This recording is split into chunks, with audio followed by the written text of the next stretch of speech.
Good morning, everybody, and thanks for joining us today. I'm actually very, very excited for today's conversation on the current state of Beer Fest. It's been such a weird year. In April 2020, if you had asked me if in September of that year we'd be hanging out, drinking beers in person, handshakes and high fives, of course we would have. We would have been ready for it. We wouldn't have thought we'd still be, in 2021, not sure of where we are with regard to in-person events. But here we are in May of 2021, looking ahead to the future. And I'm looking forward to events in the fall. I'm looking forward to the Craft Brewers Conference in September, but I have to be a little honest. Looking ahead just 4 months from now, I'm a little nervous about in-person events again. So I'm very, very curious to hear about the 5 of yours, past years, but more importantly, how you're planning for the future. And I think we are at the point people are definitely starting to look towards in-person events. I know my Facebook feed is slowly being filled with concert announcements and other in-person gatherings. So that gives me a little bit of excitement for some normalcy. But let's dive into today's conversation. Now, Brian, you are to the right of me. So if you could just tell everybody a little bit about yourself and why you're here today. So my name is Brian Boak. I used to have Boak's beer for 9 years. I actually contract brewed my recipes and distributed my beer throughout New Jersey and Pennsylvania. Currently, I run a peer learning forum for brewery owners called the Brewers Roundtable. That we actually switched from in-person to virtual when COVID hit. And we're actually going to have our first in-person meeting again on July 12th. Nice. Thanks, Brian. Thanks for being here today. And Britt, nice to see you again. Great to see you too. Yeah, my name is Britt. I'm the manager of event operations for what I call the Next Glass family of awesome beer brands. So we have Untappd, Beer Advocate, and Hop Culture. So we've done, I think, 7 self-produced virtual festivals and events so far since COVID hit. And really looking forward to getting back to drinking beers face-to-face with folks.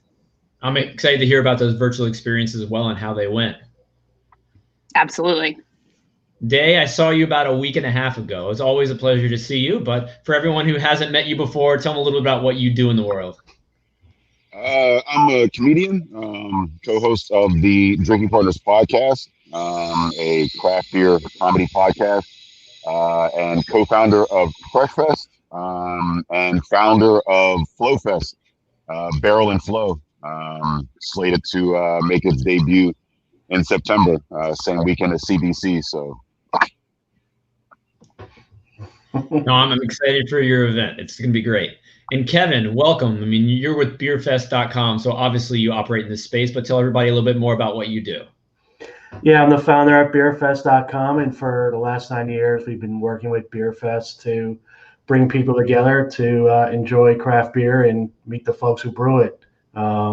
We help with marketing, ticketing, staffing, and generally running events. And it's been pretty quiet since March of last year, and in Beerfest land, and we've done quite a few virtual Beerfest. But you know what? I'm with you. I'm looking to get back to the real thing and clicking those little Beerfest glasses together with real people at real Beerfest. So looking forward to get back to it. Definitely. And Matt, welcome. Last but not least. Yeah, good morning, everyone. Thanks for having me on, being part of this great panel. I founded and run Rhizome Productions based in Nashville, Tennessee. We produce about 24 festivals a year in the Southeast and across the country. Obviously, last year we didn't do any, but we did virtual events as well. I'm happy to see those hopefully go away, but we'll do them as long as they're appropriate. But definitely looking forward to getting back at it and supporting the industry on different levels.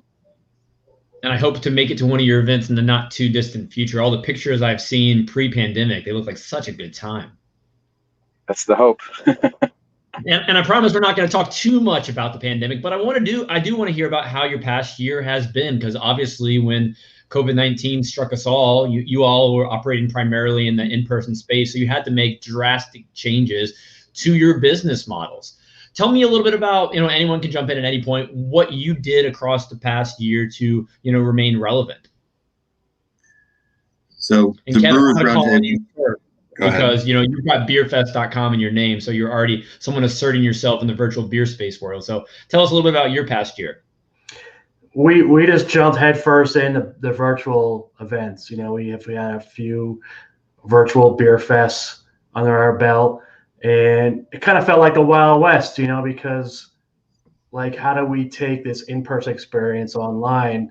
And, we're still trying to figure it out, to be honest with you. For us, the core was get folks beer they can enjoy in their home and connect them for an opportunity to talk to brewers online. And if there's anything to come out of this, it really gave people the opportunity to talk to the guys who brew the beer. And, next to great beer at Beer Fest, that's what we hear all the time. It's like, we want to talk to the brewer, the team, and get their story, so that was really one great thing about Zoom and all this other stuff, is the interaction, the intimacy of it. But you know what I mean?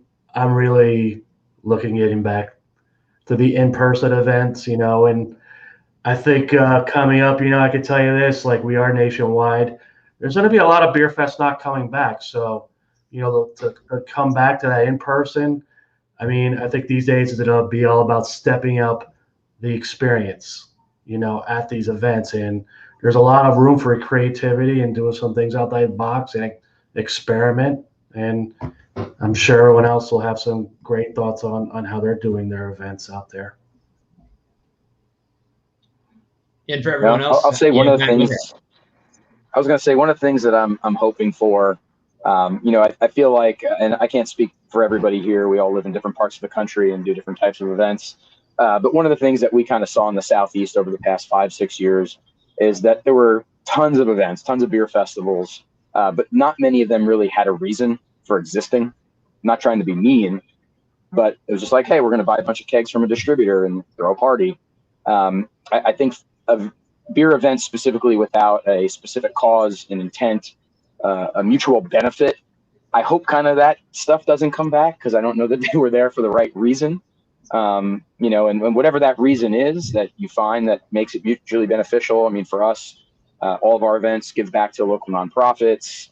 We focus a lot on the educational components, similar to what Kevin mentioned, or we just want to deliver a really unique and different experience that you may not find at your everyday, every weekend beer festival that they're out there. But I think events without intent, maybe we'll see some less of that come back. And I mean, that's something that I'm sort of excited for. I don't want anybody to suffer in their businesses, but we saw that at least in the Nashville and sort of the Southeast. It was just every weekend there was another festival, and whether they had the right intention or not was to be seen. So I think that may be one of those significant things that come of it, and makes it maybe a little bit easier for events that do have that right intent and connection to the community, be it a nonprofit, building the brewing community, whatever it is. There's got to be intent. And Matt, looking to the past year, what types of virtual experiences have you?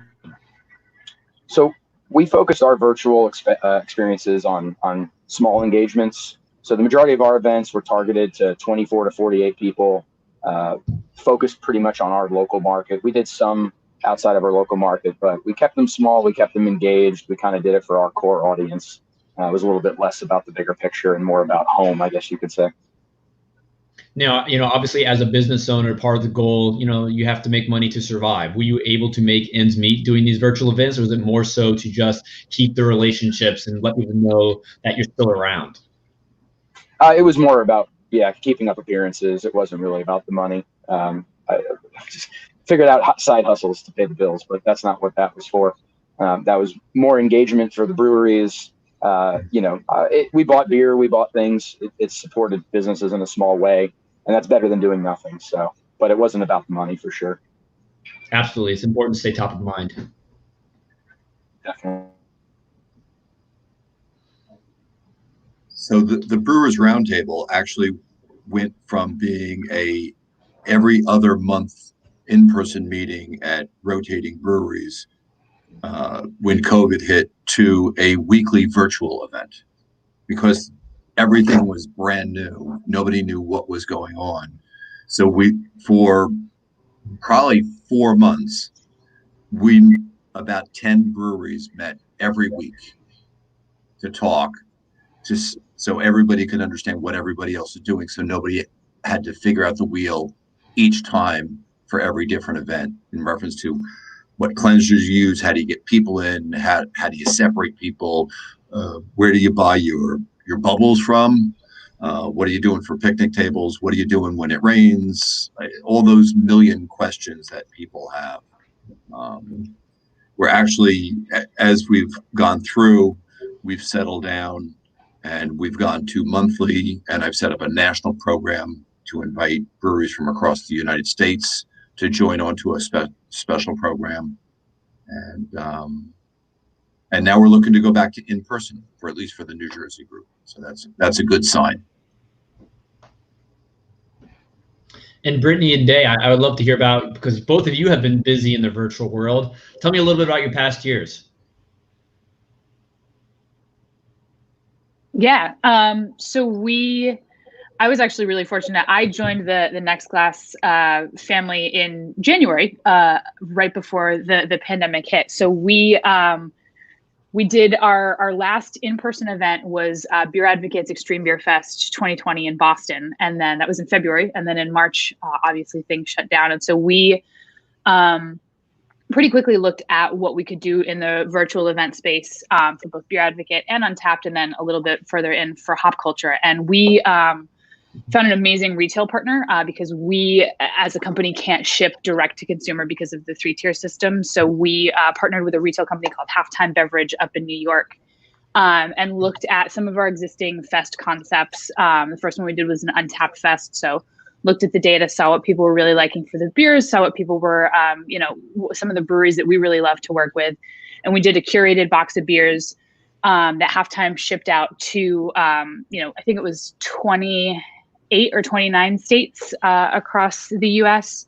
And then we created a virtual festival component where, folks could, for Untappd, we had a live chat. For Beer Advocate, it was all forum based. And then for Hop Culture, it was all done via YouTube. So a little bit different for each brand, but had all the brewers come on, do guided tastings, do some Q&A, and tried to put some fun supplemental content in there. So it, sort of wasn't the year I think any of us were expecting to have, but we were able to, sort of stay relevant in the event space, keep things going, keep some momentum going, and, continue to build relationships, even when we're not able to, go to the bar, drink in person, hang out with folks. So it was very similar in some ways to putting on a live event, just in terms of the logistics and the planning and all of that. But also, I've done 7 beer festivals without ever having to put on a pair of shoes, which is pretty phenomenal there. So I wear slippers most days in the office, so I can appreciate that. But Britt, you got brought into this position literally thinking you're going to start planning in-person events in January of 2020, and less than 2.5 months later, your world got completely changed. But one thing that I'm interested to ask you about is your relationship with oh my gosh, I'm drawing a complete blank. Halftime. There we go. With Halftime, obviously you wanted to plan these virtual events. Did you already have a relationship with Halftime prior to this, or what was the process like to discover Halftime and find a way to ship beers to the customers? Yeah, so for the sake of full transparency, Halftime was not the first company that we reached out to. We had been doing some research for online beer merchants who would be able to handle that shipping portion of things. And Halftime didn't come up in the first round, but after our initial negotiations didn't go where we wanted them to, somebody else in the company, I think it was our CEO, Trace, said, hey, I know these guys. They've been doing this for forever. I think the Halftime was one of the first online beer retailers. And he was like, let me make the connection, talk with them, and see what we can make happen. And so they have been truly a tremendous partner. They have gone above and beyond. We told them actually just last weekend, 2 or 3 days ago, we did Beer Advocates IPA Fest in cyberspace. And we went to Halftime and said, hey, we're doing IPAs. We want to make sure they're as fresh as possible. We want to make sure they stay cold for the entire amount of time that it's going to take to ship to all of these states. What do we need to do? And they went above and beyond. They got a bunch of different options in terms of like cold packs and styrofoam coolers. They ran tests, seeing what they could keep cold in their hot warehouse or in their hot like retail storage space for 2 weeks. And they, we were incredibly fortunate to be connected with them because they really have, not to sound sappy about it, but like they have been a true partner in all of this in a way that we're really just grateful for. And we, we probably could not have been as successful with the execution of our events without halftime support. No, that's absolutely amazing. Having a partner that strong is extremely valuable. Absolutely. And Day, you're up. You had a very large event this past year. Can you tell us a little bit about what you had going on during the pandemic? So yeah, I mean, much like Matt was saying, like we started our festival with a cause. I as a comedian and a producer of events, I've been in the event space for a while, and people kept saying like, "Oh, you like beer? Why don't you do a beer festival?" And I was like, "For why?" Like there was absolutely no reason anybody should do another beer festival when there was 1,000 every weekend, like between like March and October, right? I mean, it was a saturated place. But there's not a lot of Black folks in the industry. Not a lot of people that don't, that aren't bearded and white, right? So we were like, well, how can we kind of make inroads with that? And the festival became a place where we could do that, where we could provide a safe space for people to come in. And can you hear me? I know they're crazy on the streets back here. So like providing a safe space for like folks to come in and ask questions, right? Because like Black folks don't have a lot of places they can go with craft beer and not be the only Black people in the room. So, creating that safe space, the representation, getting people in a space and seeing people like them. Also, again, like Matt was saying, giving people stuff to do, when they're there, other than just a fucking parking lot and a reggae band in the background, right? Like I just went to a beer festival in Ohio this past weekend. And it was like, I happened upon it. I was like walking down the street and there was like, folks there or whatever. And I mean, people were enjoying themselves. It was outside, like I stayed masked up when I was, closer to people or whatever. And, but I mean, it was boring as shit. It was just a parking lot and some beer. And I mean, so if that's what you want to do, the market is open for it. The bar has not been raised in any way, shape or form. If you want to just do the bare minimum, people will buy the tickets for it. But we didn't want that. We wanted, something more. So, we bring in live art and music. We want to celebrate the Black culture, and the Black culture is food and the music and the art that's in it, right? So, we built the festival with that, not only with the purpose, but also with the, hey, let's do something other than just fucking drink. And Day, I think you might have froze. There we go. You're back. So like the pandemic came around and we were like, all right, well, we don't want to endanger anybody. So we were on our way to just kind of canceling everything.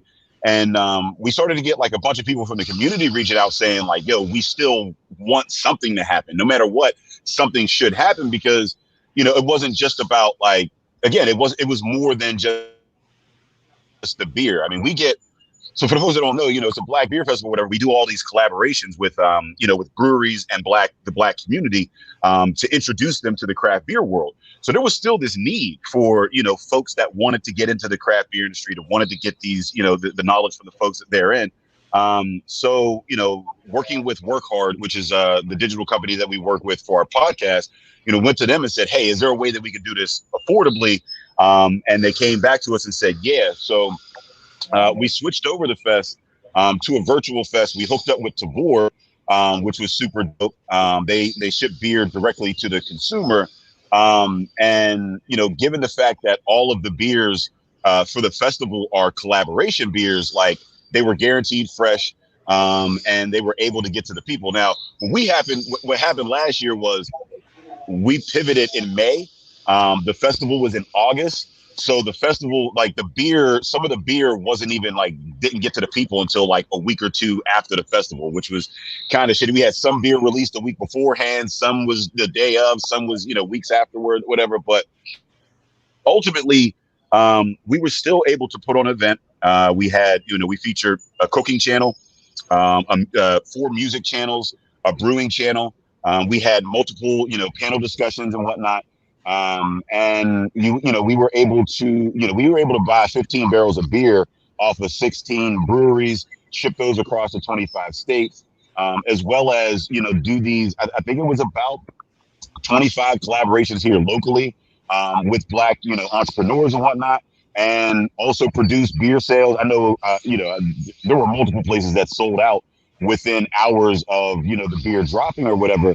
And it kind of, I feel like beer festivals used to be that, right? Like when they back in the day, it was like, oh, it was a showcase of beer, and folks would show up because they were hoping that people would come, drink their beer, get to know them, and then maybe use the dollars afterwards, at their establishment. Where it at some point just became a drunk fest, and nobody remembered anybody that was there or any of the things that, and it kind of lost its usefulness, right? I talk to brewers all the time, and they're like, yo, your fest is probably one of the only ones that I want to do because it still has some purpose there. It's not, like when you go to a booth, like there's two people that put their heart and soul into that brew. You're not just going to get the highest ABV beer. You're going there and getting a story. So there was a lot of purpose there, and we were able to still meet the purpose. It was, so we broke even. We broke even as fuck on this festival last year. But the artists made money, the brewers made money, the speakers made money, right? I mean, the people who are supposed to come together, the community was stronger as a result, and we are even stronger, right? So this year, coming back into it, not only we're going to do the in-person event, but we're also going to do the virtual event on top of it because, there are people that, this festival, again, is about lowering the barriers of access to this industry. And not everybody can make it to Pittsburgh.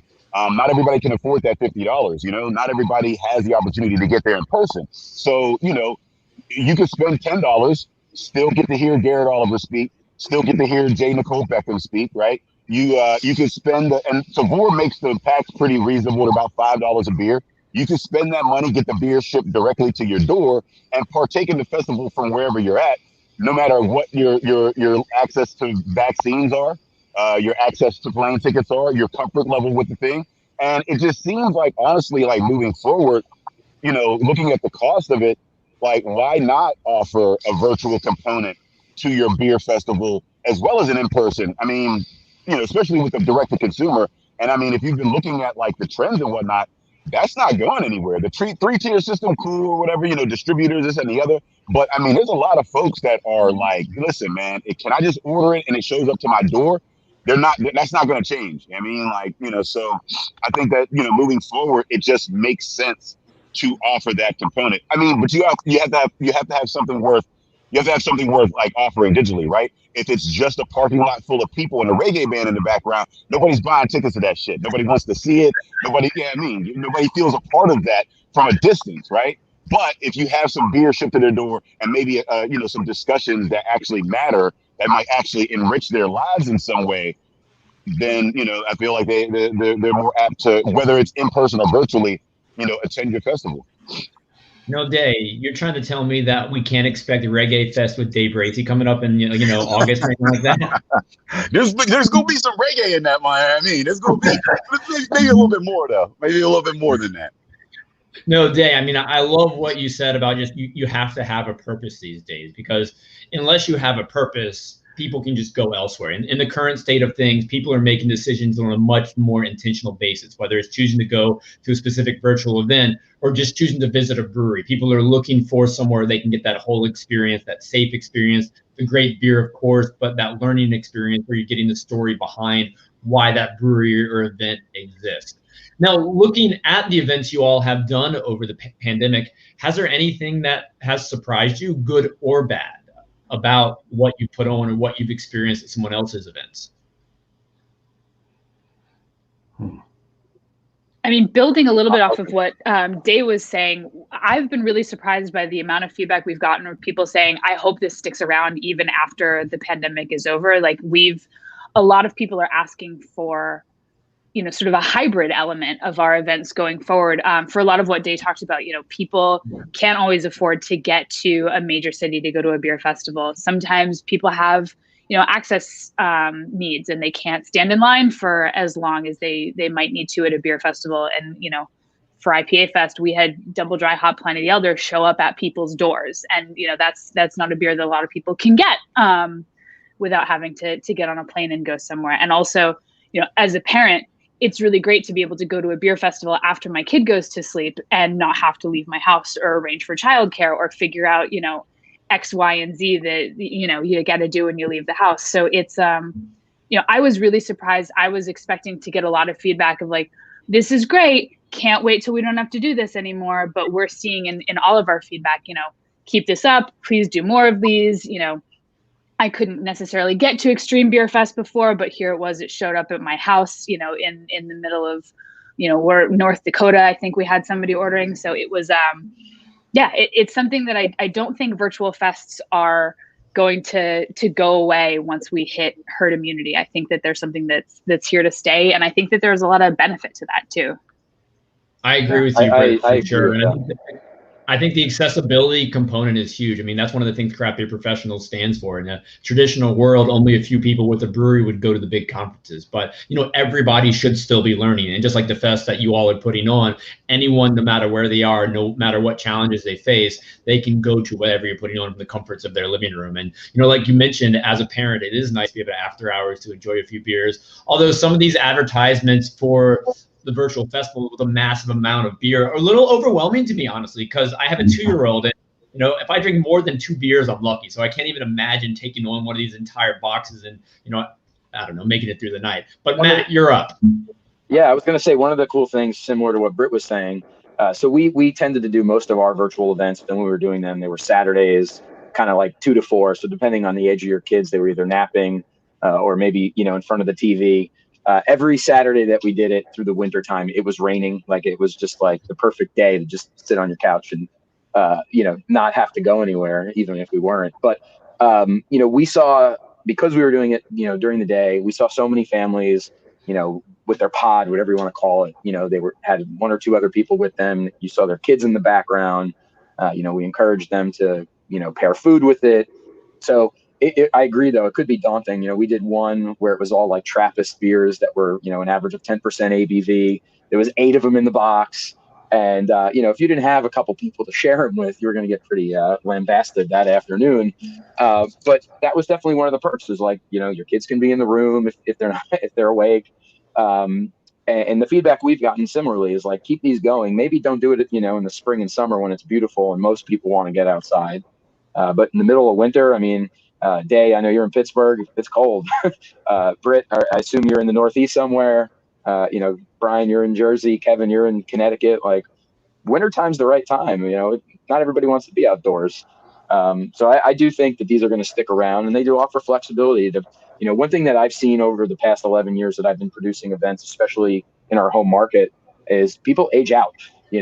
Our audience is constantly evolving, and some of the people that were our regulars, you may want to call it, they start having 1 kid, 2 kids, 3 kids, however many, and they sort of age out of in-person events. So we saw a lot of those people emailing us like, hey, I haven't been to one of your events in 3 years because I have 7 kids, but it's so great to be able to do these at home. And that's sort of one of the other benefits that I don't think a lot of people are realizing is that, your audience evolves, your audience changes, they may not be paying attention, and now you've got something new that might be more fitting to their life. And that's another, thing that I took away from that. Yeah, I just want to say, like, I mean, this year, because of the virtual aspect of our event, it was the first event that I've thrown that I got to actually partake in. Like, I actually was able to like sit with the beers and just like enjoy a festival afterwards. Right? Like, and I was kind of dope. I was like, you know what? I would pay for this. Like, I'm target demographic for these virtual festivals because as a producer and a comedian, as an entertainer, I'm always working when everybody else is doing the fun shit, right? So like, it was nice to be able to like, sit on my couch like Tuesday night and like, get, service industry night and just like kind of sit in and throw a couple beers down and listen to some dope bands or hear somebody have a, discussion about some things that, again, I'm usually missing some of these discussions at my own events. And like, these are some nuggets that they're dropping. I was like, oh man, like, why wasn't I in the room for that? Like, so I think that, again, like Matt was saying, is you got to look at your audience and the way that, like not everybody can meet that. And some of the most unlikeliest people, like I said, myself, I was an unlikely candidate for that, for my own festival. So did you enjoy your festival? I did afterwards. Once that shit was done, that was. Well, that's an interesting observation, Day, because as someone who's ran a few virtual conferences, I've found that it's almost the exact opposite for me. You know, as almost a solo entrepreneur running a festival conference by myself, I'm too busy being the organizer and just making sure the logistics are going smooth that I only get to catch about 10 minutes of each speaker, and I want to just find the time to go back and spend 3 days to watch it all. Britt, I know you were in the event space prior as well. What are your observations on, you know, as the organizer, what are some of the challenges you faced or learned or experienced running in a virtual event versus doing something in person? I mean, for one of the biggest things I realized is that there's very little difference. The emails I'm sending out, you know, have fewer physical addresses and just have a lot of web addresses. And it requires almost more scheduling because, you know, prior to that, when I was organizing an event, it would be like, okay, this is when you can load in from this time to this time. Like, these are the session times. This is when I expect you to be at your booths. This is how loadout's going to go. But now it's sort of like, okay, I'm scheduling StreamYard rehearsals with everybody so that I make sure that folks are logging on in advance. They know how the program works. They know how to troubleshoot their audio and their video. I'm sending calendar invites because, you know, as opposed to just a full session of things, it's like, no, we've got, you know, 20 to 30 minutes allocated for each tasting. And I need you to be on at this specific time, which is 5 minutes before you're actually going to start speaking, so that if we're, you know, adjusting here or there, it's, you know, but when we were doing in-person fest, it was a lot of, you know, get everybody processed, get the doors open, get the brewers at the booths, and then the session is just going to kind of happen as the session happens, and then we reset. And, you know, I'm sitting down, but it's a lot more on your feet work during these virtual fests to make certain that every part is working as it should, when it should, how it should. And that's, yeah, fun and challenging and different and new. Absolutely. And we're going to kind of conclude the hour talking about a little hybrid experience, but we're not going to do that right now. What I want to hear about right now is what the 5 of you have planned for summer, fall, looking forward. Are you all starting to look at in-person events? And if so, what's that like? We're looking to host like smaller in-person events where, you know, people can, you know, be socially distant, be safe, had a lot of space to go with their significant other, their crew, and to enjoy craft beer and to, like what everybody's really saying, you know, beer fest these days, they gotta have a purpose and they gotta have a point. And you know, I think, like, you know, you are gonna see the old format come back. I guess some organizations might try it of table beer, but it's got to be more. You know, it's not about the people first, a community, having conversations, connecting with your neighbors. I mean, I've been stuck in my house all the time. I want to, like, talk to strangers and have a nice conversation and enjoy beer and talk to the brewers and enjoy a good show, like music, entertainment, food, games. You know, it's got to be more than that. And that's what we're looking to gear up to do, like small events where people can have a personal, intimate experience, enjoy great beer, and just have a good time, you know? And I really think the pandemic has created rare opportunities for event organizers to really seize upon this opportunity to do something new, different, and create, you know, bring joy to our communities. You know, that's what really Beer Fest should be all about. You know, people always laugh at me over the years. Beerfest.com, you know, these are drunk fests, right? You know, people just get trashed. And sure, we have our events that do that, but we're really all about producing tasting experiences. You know, coming down, sipping a craft beer. We want people to remember the Beer Fest.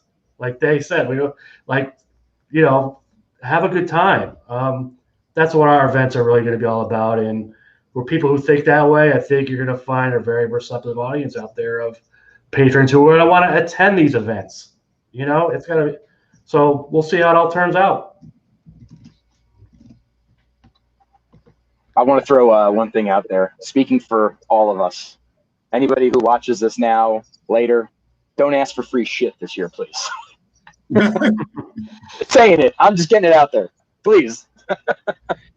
So, Matt, while I got you unmuted, so what's your summer, fall, winter starting to look like? I mean, you've kept it really real about your business model over time. So obviously, if you're going to do an event with less capacity, do we foresee higher ticket prices for Beer Fest, or what are you looking at, you know, as your model to make these successful? Sure. So that's been a frequent conversation in my crew is, obviously a lot of people financially were impacted over the past year from the pandemic, whether it was their business, their personal finances. So we've had that conversation. Do ticket prices go up if inventory goes down? Part of me wants to actually lower our prices and make it more reasonable, even if we have to have smaller capacities. And we can get creative in doing that, whether that is working more hand in hand with the breweries themselves and finding a balance of some of those specialty beers versus, say, some of their more cost-effective products.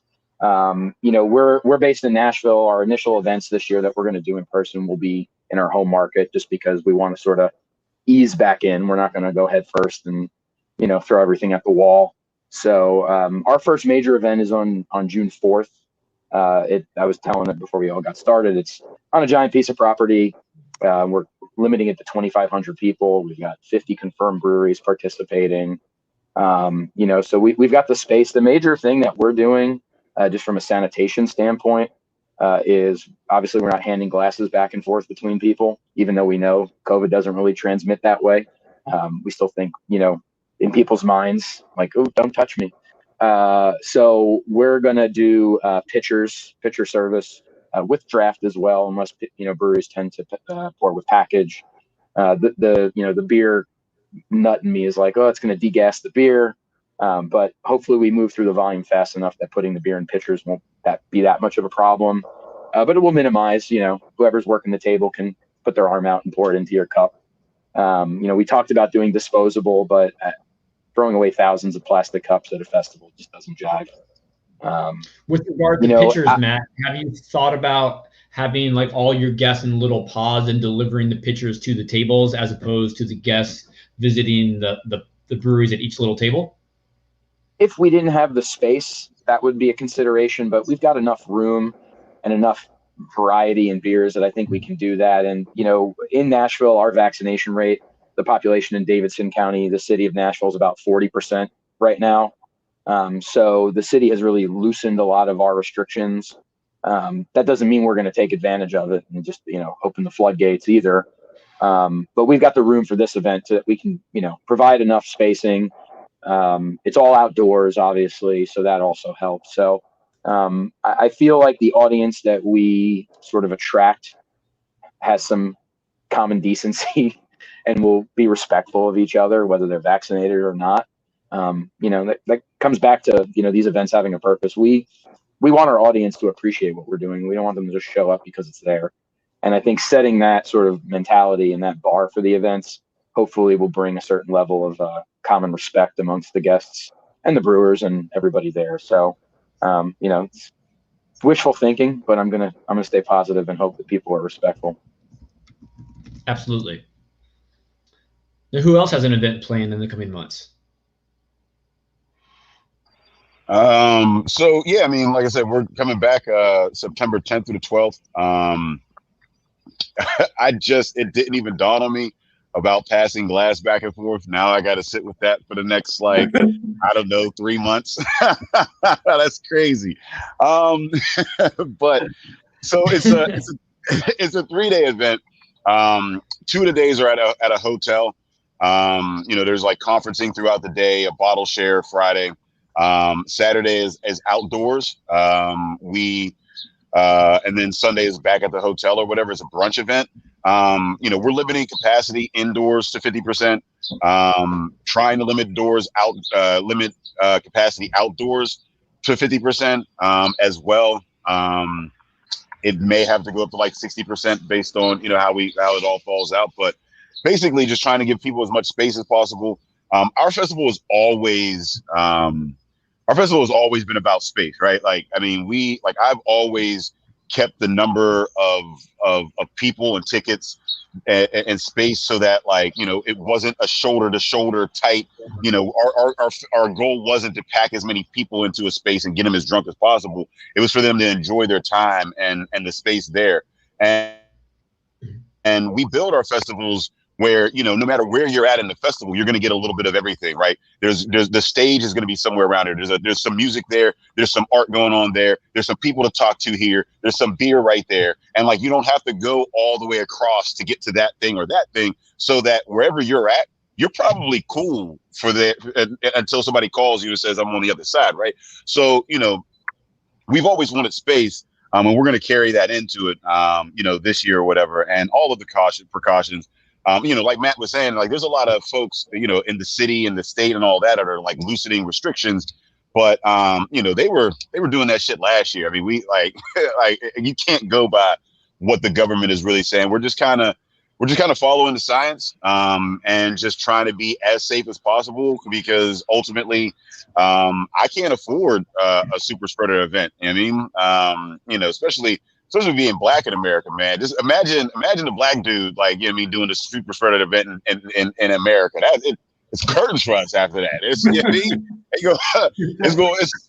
They go straight to founders for the next event. So, you know, like we gotta be super cautious with everything that we've done. We've always had to, and we'll have to continue to do so. You know, and this virtual event helps with that. You know, it kind of eliminates some of that fear of missing out. Folks don't feel a need to fly in, and we're also doing some releases in Canada and in England as well, trying to get the ball rolling. You know, having some discussions, some music, some beer releases in those areas, because there's black people there. There's also boring ass festivals there that would like a new model of doing things. So our goal is to become international, and meet those people where they are. That's the goal of the festival, is to lower barriers of access and meet the people where they are. It's not enough to just be like, we're here, come to us. You got to find the people and go to them. And the virtual aspect of it helps. And again, spacing and keeping everybody, you know, and mask where appropriate. And that messaging of saying, hey, we're responsible. We expect you to be as well. And we've had you know, a lot, like what Matt was saying, our crew that comes in, the people that come to this festival, they're not looking to just get like drunk, right? So we've only had to kick out 2 people, and that was in the first year of a festival. Everybody else has been extremely respectful. You know, they've been respectful of the space and whatnot. And I think it's all about the messaging going into it. If you build a drunk fest, you're going to get a drunk fest. If you build a safe space, then you're going to get people that are coming in and respect that space. Mm-hmm. And Day, I love your mission and the educational component behind the fest that you've put on. But you mentioned like international reach now. When you first launched your fest, you know, why weren't we thinking internationally from the get-go? Did the pandemic challenge you to broaden your horizons? And, you know, why can't we do England? Why can't we do Canada? Yeah, no, you can. I'm sure people do. I think the thing is that, like, you know, I mean, to be honest, I mean, I think it's just because white people are everywhere, right? It's boring to y'all. Craft beer is boring to white folks, right? Like, I mean, like you go to craft beer groups, and I'm in a lot of craft beer groups. There's a lot of angry white dudes that are just mad that their like ABV is off, or that, like, you know, it's slightly oxidized.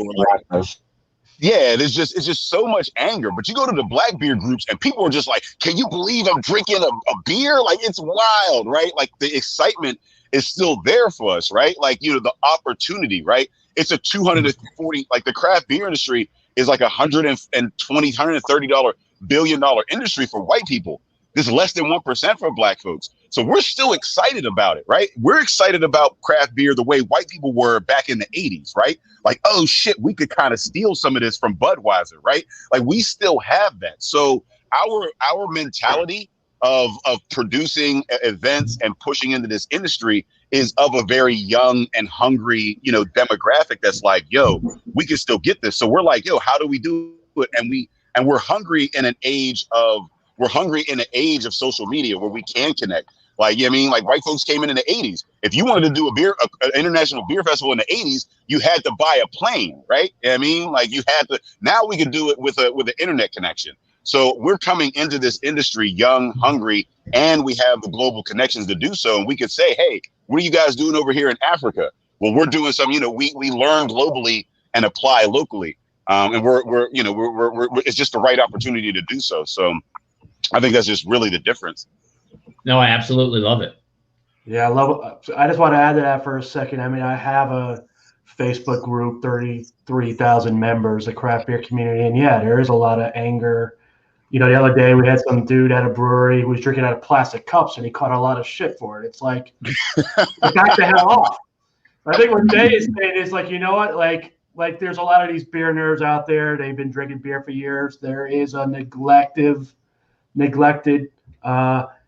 consumer base out there that, wants to get into craft beer, and I think like, getting them on board, who drink Budweiser, who want to try craft beer. And, it's kind of sad at one point, like in my group, they see these angry people. It's like, who wants to be part of that? My mission's always been, let's create a safe place. Let's make a welcoming community. Let's roll out the red carpet. And let's we're not here to teach people about craft beer. We're not here to preach about craft beer. We're here to teach them about all the fun and great stuff about craft. And the community should be all inclusive. Everybody's welcome. To me, it's like leave everything at the door. Beer is what brings people together. Let's make it happen. I would agree. Absolutely. And what Day was saying, how he's going international. When the Brewers Roundtable went virtual, I decided, well, let's see if I can get national breweries to also chime in on this, to be able to create a peer learning forum for them on a national basis, which I was not able to do with a local meeting. So basically, I set up a second meeting for national breweries so they can learn from each other, and actually different states can learn from what other states are doing, because some people are ahead or behind of where other states are, so they can learn from each other or learn from where somebody's been or learn from what somebody's doing. Yeah, Brian, I completely agree with you. I mean, learning something that shouldn't just be a few times a year when you see someone at a beer fest or conference. We have so much to learn from each other from our unique location. Someone's struggle in California can help someone in Pittsburgh and vice versa. We should always be having these conversations. Britt, I'd like to ask you, because you said you did 7 events over the past year or so. Looking forward, you've been kind of quiet right now. Are you planning anything that you're able to talk about ahead? So we are looking at, not to go all corporate speak, but we're looking at Q4 as when we're hoping to start seeing some of those in-person events. So, in the fall, early winter, but we do have, we have more virtual events planned. Right now, Hop Culture is doing a queer beer fest that is going to happen a month from tomorrow. So excited about that one. Something that, is a format that definitely leans itself toward an in-person one, but we're like, let's get started. Let's get the ball rolling on that.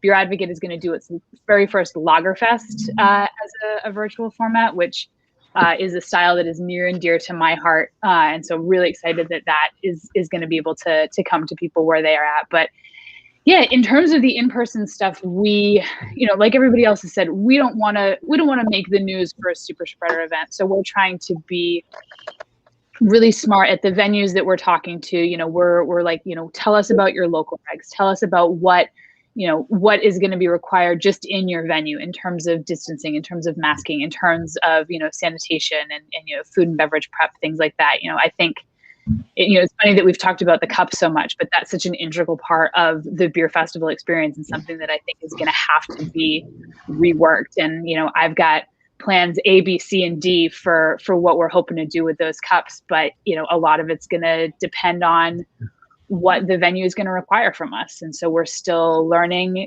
being really prepared to adapt, to change, to figure out, do we need to add more tables, so that people can be seated? Do we need to look at what our footprint is and adjust our capacity so that maybe there are fewer booths, but people can be much further apart. And so we're definitely in the planning process for a couple of in-person events and slow ramp up. We want to learn. We want to, we're going to be out there. We're not going to be holding back, but we also want to make certain that we're seeing what everybody else is doing, learning from folks and yeah, just being really smart about it.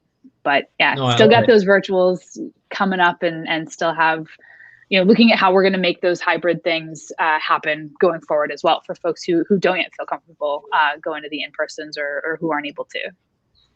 And I think the cup example is more so a greater analogy to the current state of the world. I remember probably last October or November, I went to a brewery and I got served the beer, and something about the beer just struck me as weird. And then it hit me. I was drinking out of a glass for the first time in a brewery in like 7 or 8 months, and it made me feel a little bit normal. So while it is such a little aspect of the overall experience, I think it does represent really the challenges that we face. Plastic or glass. I mean, something so simple, but really it is a big deal. And Britt, looking at your virtual events that you've done, we could debate all day long about Zoom fatigue, because I know I spend way too much time in front of a computer. But with regard to attendance, because you're still doing lots of virtual events, are you still seeing the same demand? We are. I mean, the Extreme Beer Fest and the IPA Fest both sold out well in advance of when we had to stop ticket sales for shipping purposes. Our first Hop Culture event sold out as well. The festival we did a couple weeks ago, we didn't quite hit that sellout point, but we came very close. And we're trying to be really smart when we're setting our capacities, looking at the time of the year, looking at, what day of the week we're holding the festivals. Like, we're not going to be, if we're doing a single day Saturday session, we're not going to be setting that at, 3,000 boxes or anything like that, because we know that even if people can go back and watch it again, Saturday might be a Saturday in the summer when it's really nice out, when everybody's been cooped up, may not be something that we're able to compete with. But yeah, I mean, we're seeing some Zoom fatigue. There's a little less of the like, oh my God, this is amazing. This is awesome. I'm so glad this is happening. And now people are like, cool, this is something that we can do. But I think the enthusiasm is still there. And I think that we also just want to, cater to the people who are still trying to be cautious and who aren't ready to go run out there and stand in line and be some of the first folks at some of the first fests. And so we're going to keep doing the virtuals for a little while longer before we really switch gears into the in-person hybrids. Great. And something like Matt and Dave both mentioned, sometimes at these virtual events, you're getting an audience that might not have been to a virtual or actual in-person fest within a few years, or might not have been able to attend. So I think these types of events are still very important. But looking ahead to the in-person event, we've talked a lot about masks, social distancing, and sanitizing. Besides just looking at the top layer of things, what are some of the precautions the 5 of you are thinking about that will not only, make sure you're hitting your guests' expectations, but more so blow their minds? How do you plan to do that? Whether it's just sanitizing at an extreme level or just super unique features you plan to implement that'll be memorable? We're actually offering a vaccination station at our first event back. You can come get a vaccine at the beer fest. Do I get a shot with that, or do I get a beer with that, Matt? You have to sign a waiver with the health department that you're going to drink after you get your vaccine. There's nothing wrong with that. If you don't have a reaction, you're fine from the shot itself. But you get a special sticker. We're going to make some custom stickers. I had my beer in a shot. So we're doing that with our first event back. And the city of Nashville, our Metro Health Department, was all about it. They came to us. The new Brian, shot and beer in 2021. Well, New Jersey just did. Brian, why don't you tell everybody what Jersey's doing? About what? What Jersey's doing? So Governor Murphy just got basically a pass with the ABC that says in the month of May, a brewery can give out a free beer if you come in and prove that you got your vaccine in May, which means if you got it in April, you don't get your free beer. So they're doing it as a shot and a beer promotion, but they got to, because in reality, you can't give away free beer at a brewery. That's not legal in Jersey, but they got a special dispensation from the ABC for the month of May, where if you got your shot in May, you can get a shot and a beer for free. That just came out yesterday or the day before. Yeah, I just saw it on my timeline yesterday. Like, somebody tagged me immediately and was like, why aren't we doing this in PA? Like, I just know the people in PA that just do that. Like, when you work in beer, people just assume you know all the beer folks. Like, I ain't a beer genie. But that is a cool idea. I mean, I think outside of the obvious things, Andrew, I mean, we're going to encourage masks, but if we're outdoors, I think most people, if they are vaccinated, probably feel safe being outdoors without masks. We're going to ask the brewers behind the tables to wear them just because they're going to have a lot of engagement. I mean, there'll be some distancing. We're debating whether or not we'll do like plexiglass dividers, in front of their jockey boxes or on top of their jockey boxes. We may leave that sort of up to each of them for their own personal comfort. That stuff's expensive, I'll tell you that. We've talked about just using clear shower curtains. Won't look quite as pretty, but they're effective. But a lot of this is fluid. A lot of this is knowing the comfort level of all the people we work with. I'll say, and I'm happy to share that the majority of people that we work with in the beer industry, at least on the local level here in Nashville, they're all vaccinated. They all want to be vaccinated. They are, back out there selling beer to restaurants and bars and retailers, and they want to be safe. So they've already sort of made the jump back into the pool, you could say. And I think events are just going to become part of that again. And they're all ready. They were so excited to get our invitations. There were a few breweries that still have some travel, bans or whatever you want to call it. Like they're not allowed to participate just, from a corporate level, some of the larger craft breweries. But overall, pretty much the local regionals, everybody's ready to go. They want to be back at it. And, like I said earlier, just be responsible, be safe. The normal stuff I think that everybody's used to seeing is what we're going to continue seeing. I don't know that there's anything, worldly that we need to do as event producers to create a safe space. I feel like we were always creating a safe space because safety was always sort of top of mind regardless. I mean, you get 2,000-3,000 people together and give them alcohol. You got to be cognizant of the dangers that are there, pandemic or not. So we probably will be a bit more engaged with our security staff and some of the city components that we work with when we do events at, say, city parks. But outside of masks and just maybe communicating more about what you should be doing while around people now, I think that's the biggest change. It's just we need to remind people, hey, there's still a pandemic. You might still get COVID. So remember, even though we're back at it, like just let's all be a little more aware. So better signage, maybe announcements from the stage. We're even looking at we use Eventbrite for all of our ticketing. We capture phone numbers. We're probably going to use SMS to just send people reminders during the event to their phones. Simple, tasteful, like just friendly reminders.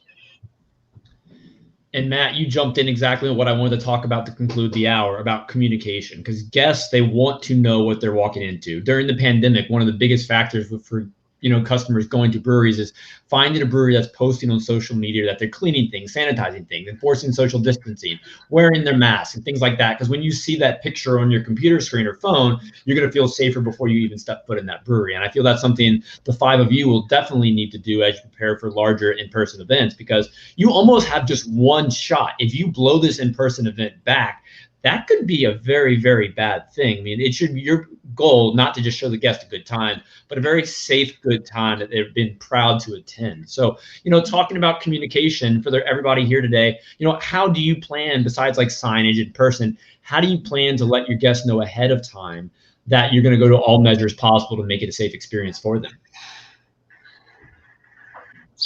Yeah, I mean, social media. All of the leading up.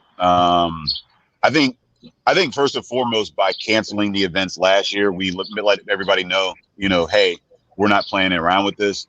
And then, like for us, this is the first year that we're actually doing it in September as opposed to August, which makes it a fall festival, which is a whole another bag of shit that you got to deal with. So I mean, the fact that we are offering the virtual side of things, and then just even at the door, when people show up, to the parking spot, signage, the security guards are on the same thing, your staff are on the same page, right? Your brewers and everything, if everybody there is kind of with the same message and understanding, then there's not really a place that person can go to and forget where they're at. They're not going to go to a brewer that's just going to breaking the rules. They're not going to go to a security guard that's going to forget there's going to be half nose or something like that, right? If your whole staff is on board, if your venue is on board, if all your messaging is on board, then there's really no place where somebody can get the idea that they can come in and cough on folks, right? I mean, it's just So I think that's what it is your communication, in house, and then just expertly, and then those frequently asked questions will get answered pretty quickly. And I believe that you got to make it easy for the brewery owners too. I've seen a lot of brewery owners that I'm talking to that some of the event festivals are saying, well, now you have to bring this and you have to bring that and you have to bring this and you have to bring that. And it's like, hold on, you're asking me to go to a festival and you're asking me to supply all the stuff that either used to be supplied or was never required. But so it's costing me more for you to make money. And in reality, I've seen tons of promoters say, well, yeah, but it's a good venue to promote your beer. It's like, yeah, they're all good venues to promote my beer. But if you're going to make it more expensive to promote my beer. That's an interesting point, Brian. Does anybody else have any questions, or not questions, I apologize, comments to make about, how you're planning, Kevin? What are you looking at? Because you've done a lot of fests over the years. Are there any special precautions you plan on putting out there to just blow the minds of your guests? Yeah, you know what it is? Like, we work at so many different. Oh, I hear an echo. Anyways, I don't know. Why? I don't know why I'm at. Do you hear an echo? No? Yes, we did. Well, all right. I don't hear me anymore. But so, I'm here in Connecticut. We have some really interesting safety precautions. Like everybody else said, like I've had more conversations about getting the beer into folks' glasses that I care for. But, one of the rules that we have here is that in between drinking and eating, people need to wear their masks at in-person events. It's crazy. The hope is that, on the front end, we have a ticketing software. So it's about communicating to folks, like, what are the safety measures, precautions. I think that's what people really want to know in advance so they can prepare. I mean, at the end of the day, I think it's important to convey to folks that, they understand. They are coming at their own risk. You want to come, we're going to have these safety measures, but you need to understand, it's up to you to decide if you want to come or not. In our state, we're going to abide by, our local COVID safety restrictions. So for anyone out there doing it in another state, they just seem to vary state to state. So, I was before the show or joking, we're doing something in Florida. They don't seem to have any rules, but if you're elsewhere, just know your COVID event rules in advance and communicate that on your website, your ticketing page, on social media, email. Get that out there up front. But at the end of the day, really, it's the consumers taking the risk. They need to understand that, that you really want to chance it. But having the confidence that you are taking these safety precautions and communicating that, I think it'll really go a long way with the local community. I think we're also really lucky that in a realistically pretty short period of time that we've all made it through COVID thus far, we have so much more information than we did 6 months ago, 9 months ago, from a safety protocol, from a transmission protocol, or rather how things transmit. I think we can all be, I don't want to say overly confident, but we can all be fairly confident if our events are outside and reasonable things are considered, that we can keep our attendees safe.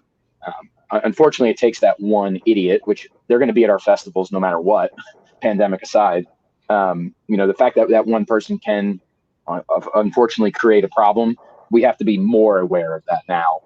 But I think we're lucky that so much research and data was gathered so quickly. Otherwise, I personally I did not think we would be doing festivals in 2022.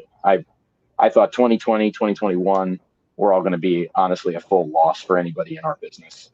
So the fact that we're about to edge into that, I think speaks a lot to people who are much smarter than me.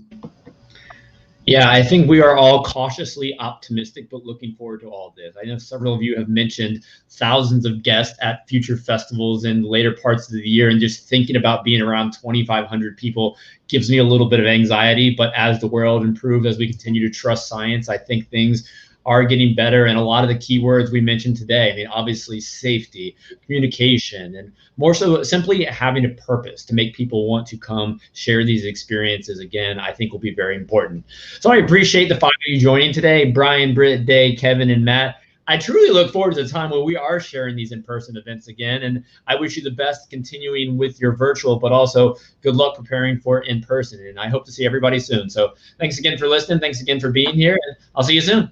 Cheers. Thank you. Cheers. Take care.